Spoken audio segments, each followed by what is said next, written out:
I'm Phil Fanning and this is the Great British Chef's Signature Series. My mum cooked all the time apart from on Sunday dinners. If we wanted to eat, we had to cook.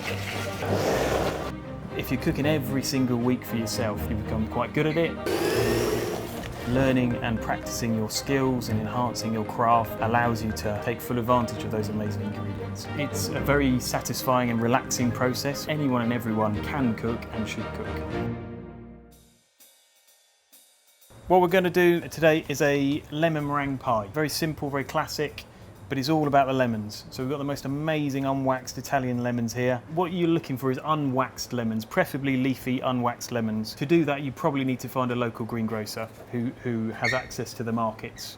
So the better the lemon, the better the pie. The first job is we're going to take off the zest of one. We're going to just take the little ends off because we don't want them in the curd. And if you haven't got a little microplane, then a very fine grater will do the same job. But you just want to capture all of the bright yellow skin and not dig too deep into the lemon and get that pith, because that pith's quite bitter. So then you got your lemon zest. Cut your lemons in half and squeeze the juice out. You don't want all of this internal goo, so just make sure you push it all through, get all the juice out, and then reserve that with your lemon zest for later. Yellow pectin is in the skins of the fruit. So we're going to use all of this pectin to thicken our curd. So rather than thicken it with egg yolk, we're going to use this, but we're going to have to cook it quite a few times and blanch it and kind of get rid of the bitterness, the harshness of the lemon. So it's very simple. You just place your halves, cover them with cold water, and then you're going to bring these to the boil. You're going to cook them for 30 seconds. So now this has come to the boil, we're going to pass it off, top it up with fresh water and repeat the process.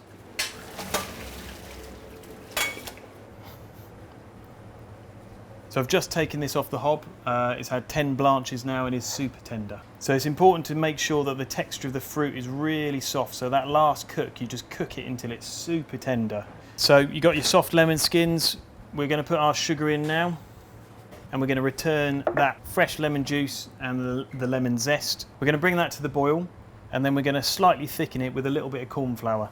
I've mixed my corn flour with just enough water to bring it to a slurry, and I'm going to pour it straight into my boiling liquid. Using the lemon skins in this way is such a good way of not wasting ingredient, basically.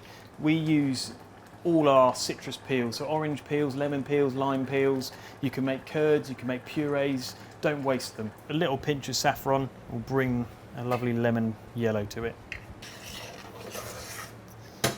And now we're going to bring that to the liquidizer and blend it together. The next step is to emulsify butter into it. So we're just going to drop it into the blending puree as it's going around in the machine, and also going to drop in the gelatine, the soaked gelatine. It's called blooming, and you soak it in cold water to fully hydrate it so it dissolves into the puree nicely. So we've emulsified our butter in, the gelatine's in there. We're just going to stick it into a container, and we want to refrigerate this until it's nice and set. So just put a layer of cling film over the surface of the curd so it doesn't crust up in the fridge as it's cooling down. Next step is to make the biscuit base, and we're going to bind it together with melted butter and melted white chocolate. I've just got digestive biscuits, just crush them up. They don't have to be perfectly fine. A few chunks is not a bad thing. Gluing these crumbs back together with your white chocolate and your butter. So just melt your white chocolate nice and gently in the microwave, and your melted butter.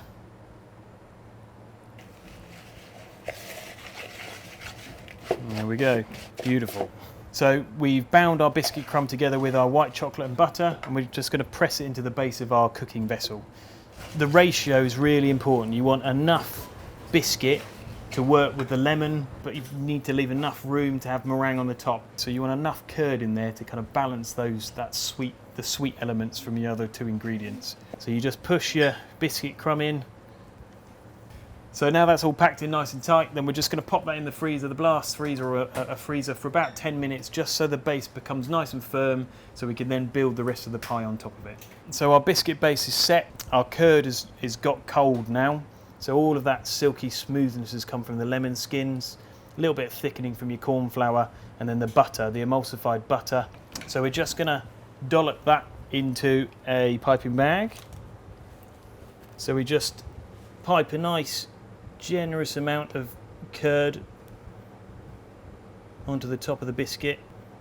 So you just pop that back in your freezer again for another 10 minutes or so, just to allow the curd to set, and then we'll pipe our meringue on the top. So the next step is to make the meringue. So we're going to make a kind of a pavlova meringue. So we start by mixing sugar and corn flour. And a little tip is that you start with your corn flour first. You put a little bit of sugar in first, and you crush the corn flour and the sugar together, because the corn flour has lots of lumps in it, and if you don't get those lumps out, it doesn't work quite as well. And then add the remaining sugar on top of your corn flour and sugar mix, and then mix that through thoroughly. So the corn flour acts is a starch, so it kind of strengthens the egg whites and kind of gives the meringue a bit more body. So egg whites in first. So what you put in with your egg whites is a little bit of white wine vinegar, and again that helps strengthen the meringue and also prevents you, or really helps you not over whip the meringues at this stage. So now our egg whites are getting to their maximum volume, we start slowly feeding the sugar in. So just one spoonful at a time, allow the sugar to absorb before you put the next spoonful in.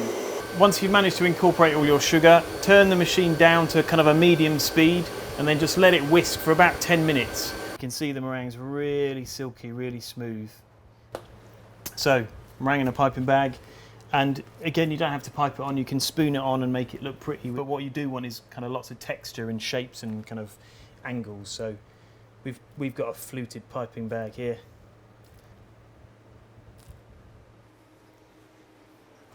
So now we just pop this in a hot oven, 200 degrees, for about 8 to 10 minutes, just so the meringue's started to set. So this has just come out of the oven. The meringue's nice and firm and it's started to take a nice bit of colour. I'm just going to load up a bit of the colour with a blowtorch. So if it does catch fire, which it probably will do, just quickly blow it out. Having a few singed bits isn't a bad thing at all.